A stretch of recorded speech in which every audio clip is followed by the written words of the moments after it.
चलो बच्चों, कहानी को थोड़ा और आगे बढ़ाते हैं और हम बात करते हैं अपनी तीसरी रिएक्शन के बारे में।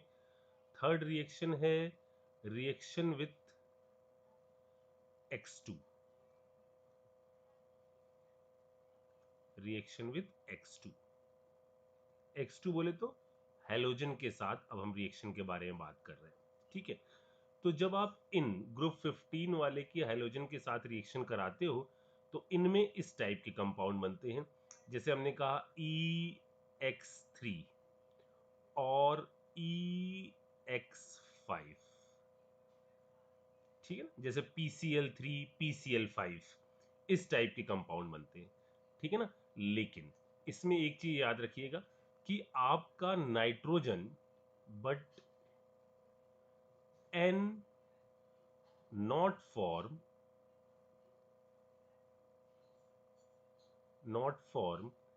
NX5 type compound. क्यों नहीं बनाता? क्योंकि इसके पास तो वैकेंट d ऑर्बिटल ही नहीं है। इसके पास तो 8 से ज्यादा 2d होता ही नहीं है, तो इसमें तो सिर्फ 8 ही इलेक्ट्रॉन आ सकते ना। ऐसा कर दिया तो 10 इलेक्ट्रॉन आ जाएंगे। तो ऐसा क्यों नहीं होता कि n क्यों नहीं बनाता? क्योंकि इसके पास d ऑर्बिटल नॉट प्रेजेंट।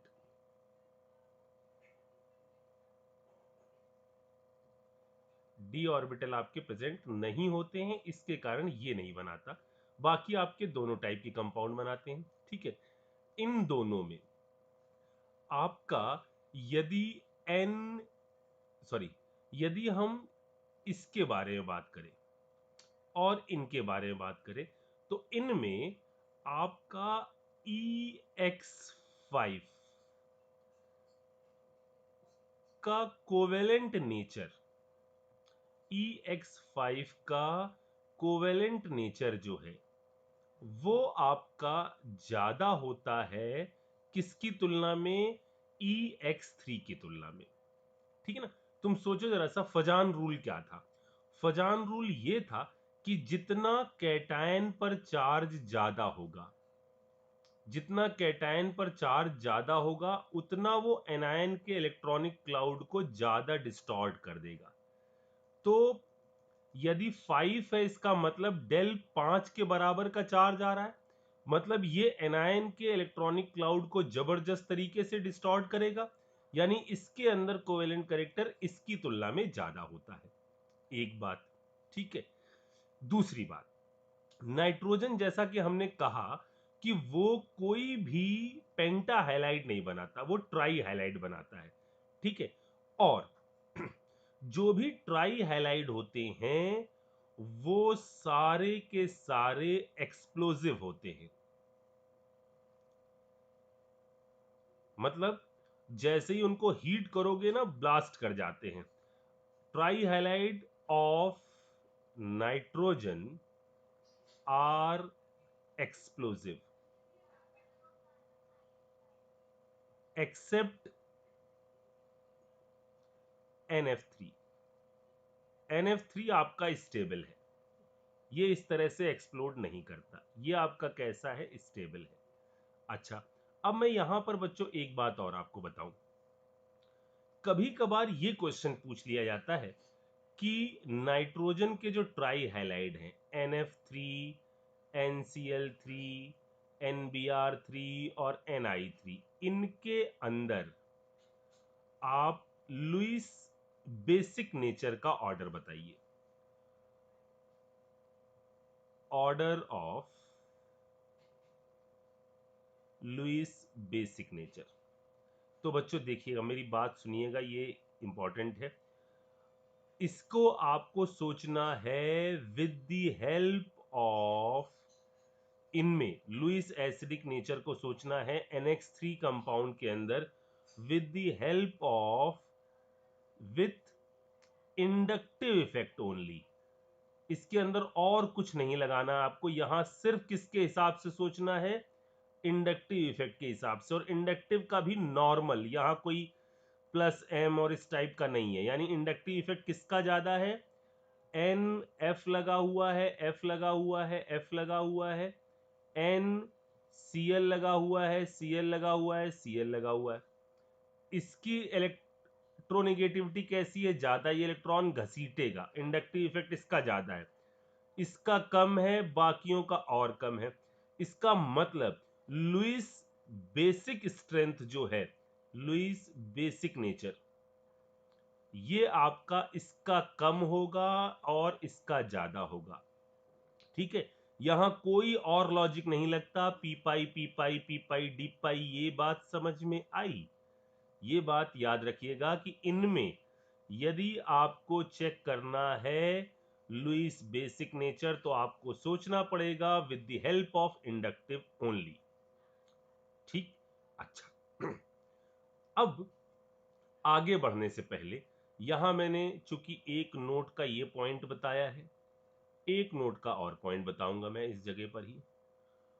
ये पॉइंट शायद मैंने पहले बोला होगा, लेकिन फिर भी बोल देता हूं। नोट का दूसरा पॉइंट ये है कि यदि मैं oxygen nitrogen nitrogen phosphorus phosphorus इस ग्रुप में नीचे चलूं, ठीक है, oxygen single bond oxygen, sulphur single bond sulphur इस ग्रुप में नीचे चलूं, fluorine single bond fluorine, chlorine single bond chlorine, bromine single bond bromine, इनमें नीचे चलूं, और मैं आपसे पूछूं कि सब में सिंगल बॉन्ड है, ठीक है, और मैं बीडी का ऑर्डर पूछूं, यानी बॉन्ड डिसोसिएशन एनर्जी, तो देखो बच्चों, यहां पर एक लोन पेयर मौजूद है, यहां पर दो लोन पेयर मौजूद है, और यहां पर तीन लोन पेयर मौजूद है।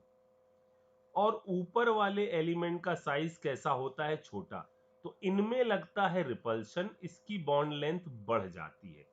तो यदि इन सब के सिंगल बॉन्ड की बॉन्ड डिसोसिएशन एनर्जी पूछी जाए, तो ये पहुंच जाता है इसके नीचे, यानी सबसे कम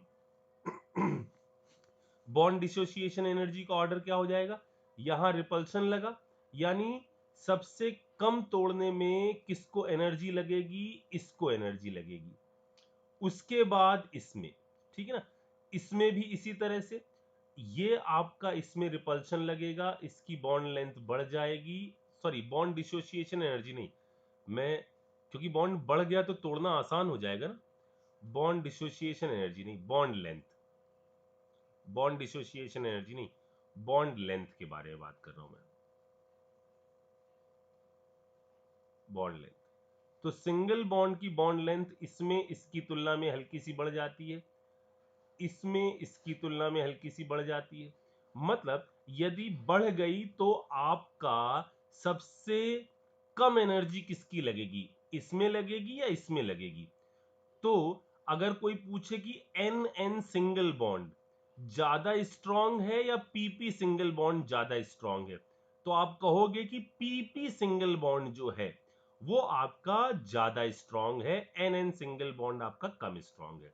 समझ में आई मेरी बात। तो बॉन्ड लेंथ इसमें यहां शिफ्ट हो जाती है, इसकी बॉन्ड लेंथ जो है वो शिफ्ट हो जाती है यहां पर, ठीक है ना, यानी सबसे छोटी, उससे बड़ी, उससे बड़ी, सबसे छोटी, उससे बड़ी, सबसे छोटी, उससे बड़ी, ठीक है। तो ये बॉन्ड लेंथ में एक चेंज आता है, इसको भी ध्यान रखना है आपको। अब मैं इतने के बाद आपसे कुछ ट्रू फॉल्स पूछता हूं, आप मुझे ग्रुप पर जवाब दीजिएगा। पहला ट्रू फॉल्स कि Bi2O5 is more basic than N2O5। क्या लगता है आपको, मुझे बताइए, ट्रू या फॉल्स। दूसरा, NF3 is more covalent than BiF5।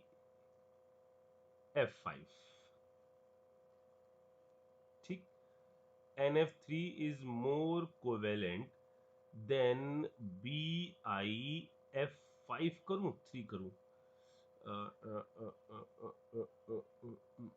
BiF3 करते, ठीक है ना। F3 करते हैं। इसको बताओ ये ट्रू है या फॉल्स। अगला तीसरा मुझे बताओ कि PH3 boils at lower temperature than NH3। क्या लगता है मैंने जो बोला सही बोला या गलत बोला। चौथा बताओ। अच्छा, NN single bond is stronger than PP bond।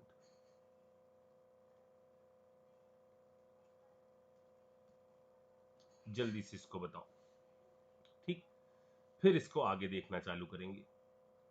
अब आप ये जो आगे वाली कहानी है ना, वो पेज पलट कर अगर कोशिश करो कि पेज पलट कर लिख लो, क्योंकि यहां पर अब हम बात करने वाले हैं एक कंपाउंड N2 से रिलेटेड चीजों की जानकारी लेना है। तो इसको आप चाहो तो वैसे लिख लो, समझ गए ना, एक चार टाइप का बना लो।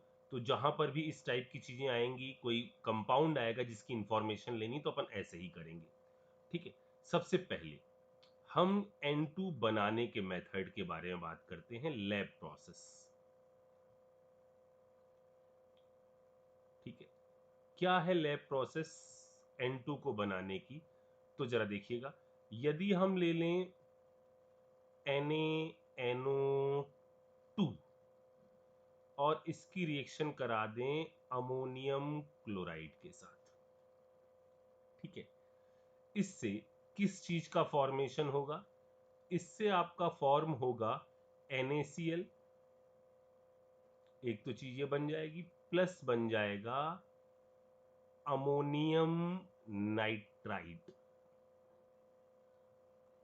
ठीक है, देखो बच्चों, हमेशा याद रखना कि अमोनियम के भी जो भी सॉल्ट होते हैं, अमोनिया के, इसको यदि आप हीट करो, मेरी बात सुनना पहले ध्यान से, अमोनिया का ये सॉल्ट है, ठीक है, जब भी कभी अमोनिया का ये सॉल्ट आपके सामने आए, अमोनियम नाइट्रेट, अमोनियम नाइट्राइट, जब भी ये सॉल्ट आपके सामने आए, ठीक है, तो इनका जब भी हीटिंग इनमें करी जाती है, नाइट्रेट और नाइट्राइट, अमोनिया लेकिन इधर हो, इनकी हीटिंग्स पर लगता है एवरेज ऑक्सीडेशन नंबर का रूल। क्या है एवरेज ऑक्सीडेशन नंबर का रूल?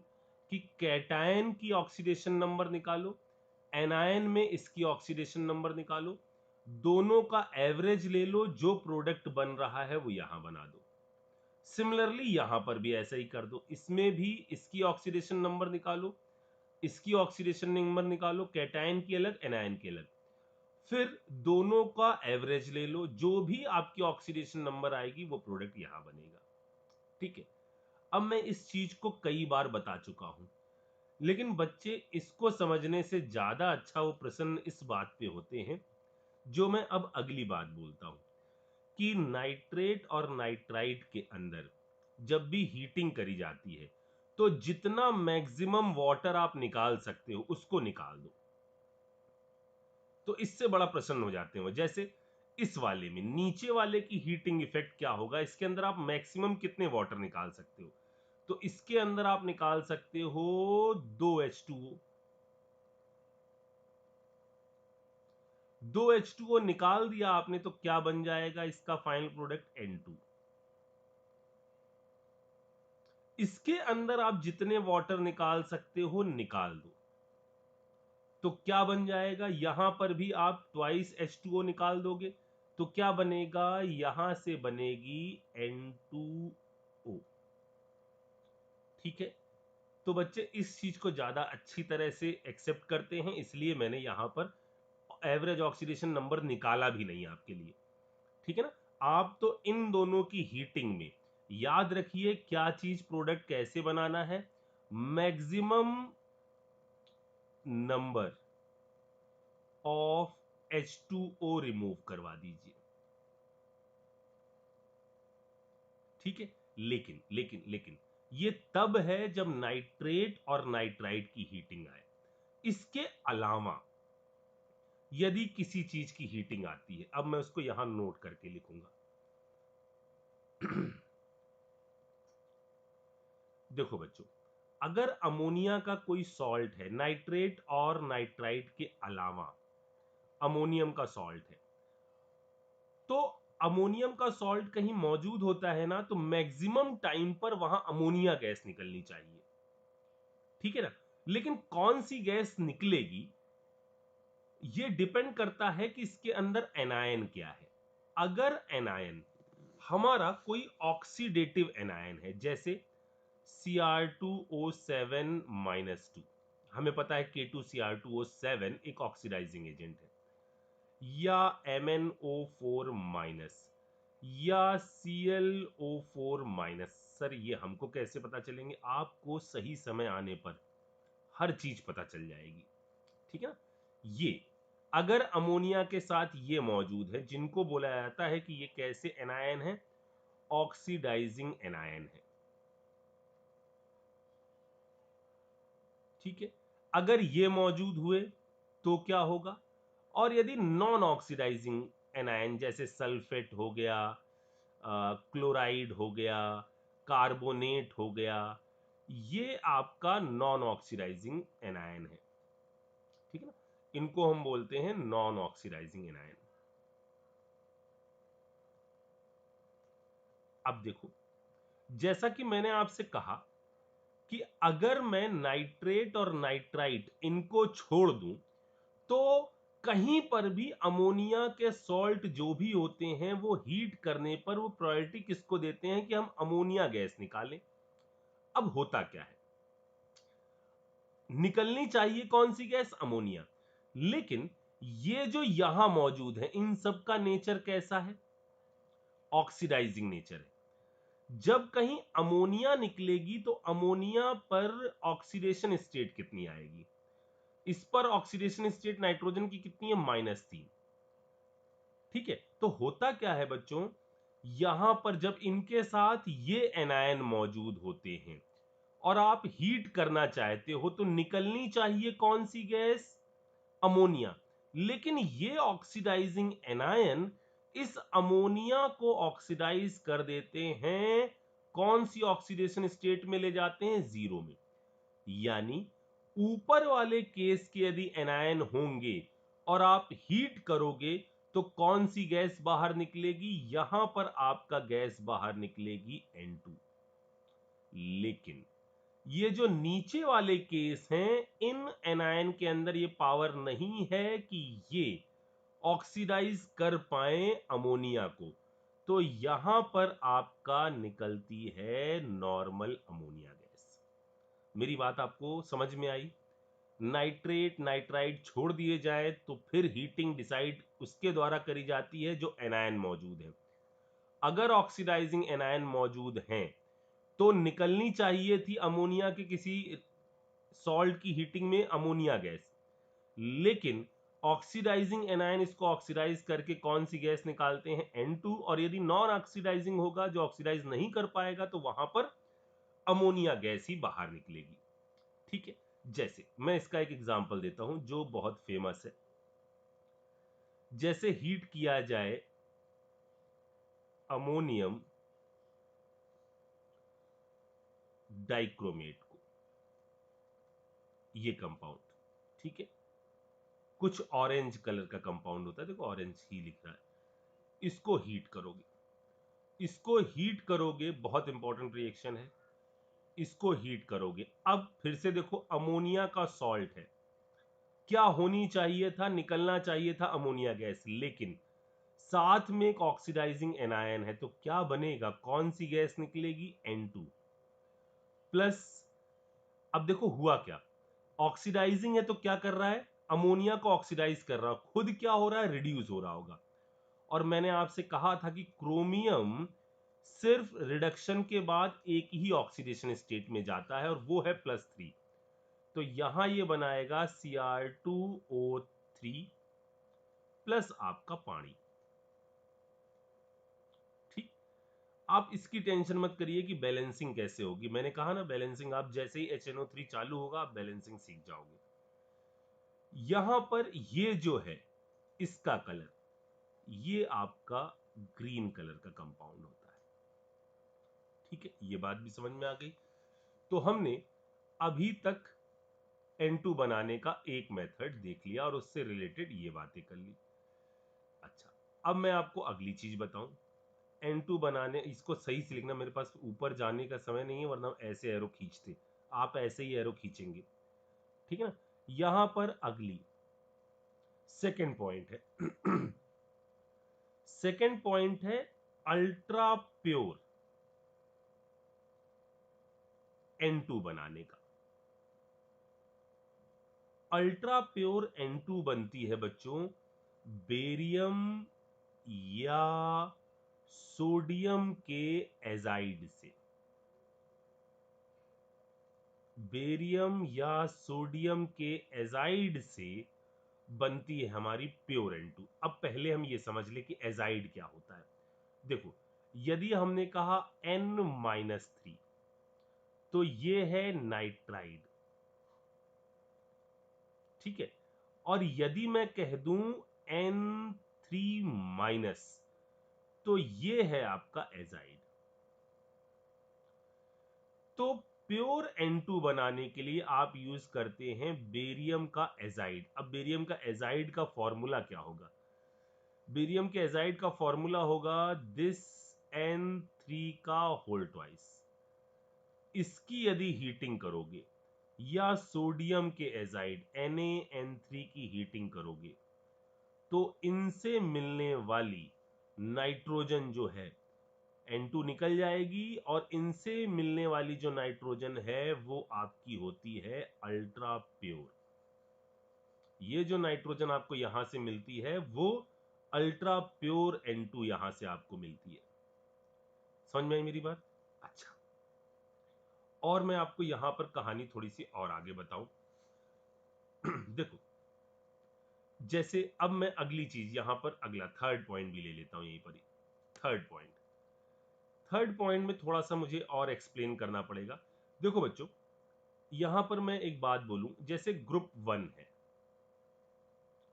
ग्रुप 1 में सिर्फ और सिर्फ लिथियम ऐसा है जो नाइट्रोजन के साथ रिएक्शन करता है और फॉर्म करता है नाइट्राइड।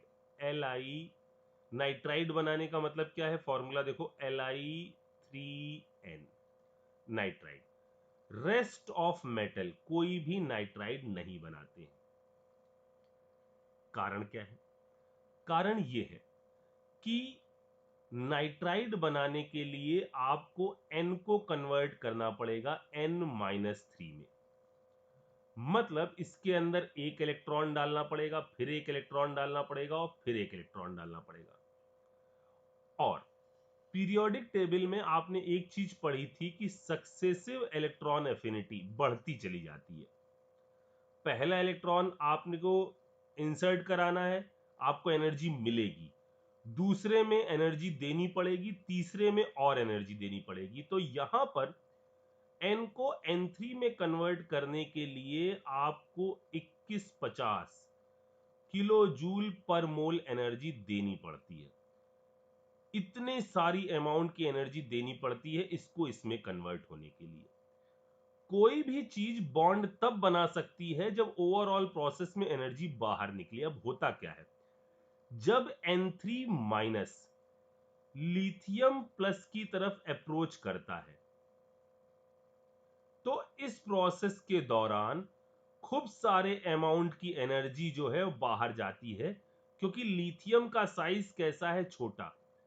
तो ये जो एनर्जी बाहर फेंकी जा रही है ये इस दी जाने वाली एनर्जी को कंपनसेट कर देती है, जिससे लिथियम तो बॉन्ड बना लेता है लेकिन बाकियों में साइज बड़ा होता है। ये आयन एक दूसरे के इतने करीब नहीं आ पाते जिससे वो खूब सारी एनर्जी बाहर फेंके। इसी एनर्जी को आप कहते हो लैटिस एनर्जी। तो इसका साइज छोटा होने के कारण इसमें खूब सारी लैटिस एनर्जी बाहर निकल जाती है, जिससे दी जाने वाली एनर्जी को हम कंपनसेट कर सकते हैं और ये बॉन्ड का फॉर्मेशन हमारा हो जाता है। लेकिन ऐसी कोई भी चीज यहां पर नहीं हो पाती। कहां पर? ग्रुप वन के नीचे। ठीक है। लेकिन यदि मैं इधर आ जाऊं, यदि मैं इधर आ जाऊं यानी ग्रुप टू पर, इधर मैं लिख देता हूं, यदि मैं ग्रुप टू पर आ जाऊं तो ग्रुप टू पर सबके पास कितना चार्ज है? +2 का चार्ज है। साइज भी छोटा हो गया है और चार्ज की डेंसिटी भी बढ़ गई है। तो ये सब के सब आपका नाइट्राइड फॉर्म कर लेते हैं। ठीक है। और इनमें एक इंपॉर्टेंट डेटा अपने पास है कि Mg का जो नाइट्राइड है, अब ये नाइट्राइड फॉर्म हुए हैं, इनमें सब आपका नाइट्राइड बना लेंगे हम, तो एक सिर्फ एग्जांपल दे रहे हैं। Mg का जो नाइट्राइड है, अब ये वाले जो हैं काफी स्टेबल हैं इसकी तुलना में, क्योंकि सब पर +2 का चार्ज है। यदि इसको आप हीट करो तो 300 डिग्री से यदि कम रखा गया तो कुछ नहीं होने वाला।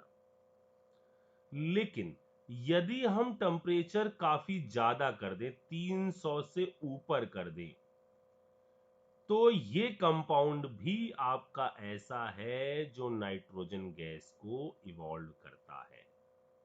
लेकिन कब? जब हाई टेम्परेचर हो। समझ में आई मेरी बात? ये मैंने इसके बारे में तीसरी बात कर ली। ठीक है। अच्छा, और अब आप जानते टेबल जो बनाइएगा वो अच्छी तरह से बनाइएगा, इधर भी लिखिएगा इधर भी लिखिएगा, ठीक है ना, ऐसा कि अच्छा सा लगे वो। इसके बाद चौथा पॉइंट, फोर्थ पॉइंट मैं यहां बात करने वाला हूं, और वो बात है हीटिंग ऑफ मेटल नाइट्रेट। ठीक है। अगला पॉइंट है मेटल नाइट्रेट की हीटिंग के बारे में। ठीक। यहां पर भी मैं आपको यही चीज एक्सप्लेन करूं कि lithium, rest of the metal, group one के बारे में। ठीक है। तो लिथियम और पूरी पीरियोडिक टेबल में जो भी एलिमेंट हैं, ऐसे जो नाइट्रेट बनाते हो, तो इन यदि मेटल नाइट्रेट को हीट किया जाएगा, किसको? ग्रुप वन में लिथियम को, मतलब एक्सेप्ट दीज, यदि इन मेटल नाइट्रेट को हीट करेंगे हम, तो इनकी हीटिंग से बनेगा मेटल ऑक्साइड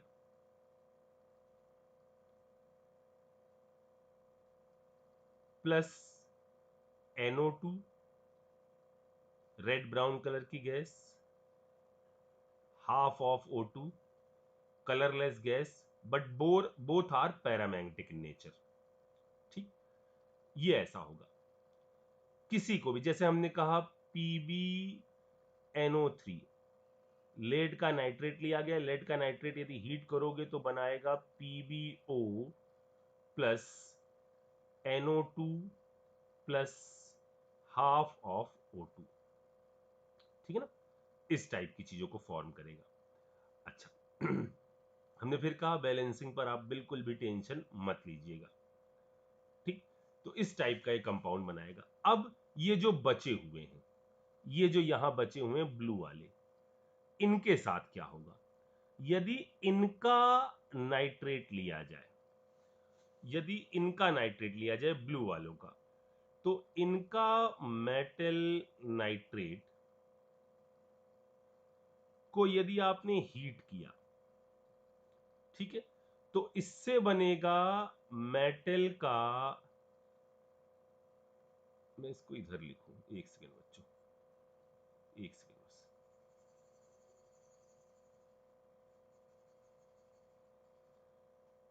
मैं इस चीज को यहां, इधर छोटा हो जाएगा, ये मैं इधर लिख रहा हूं,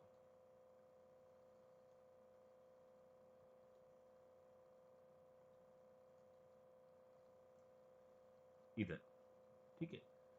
इनमें यदि हम लें इनके मेटल नाइट्रेट, ये ब्लू वाले के, तो ये इनके मेटल नाइट्रेट यदि लिए जाएंगे तो ये हीट करने पर बनाएंगे मेटल का नाइट्राइट,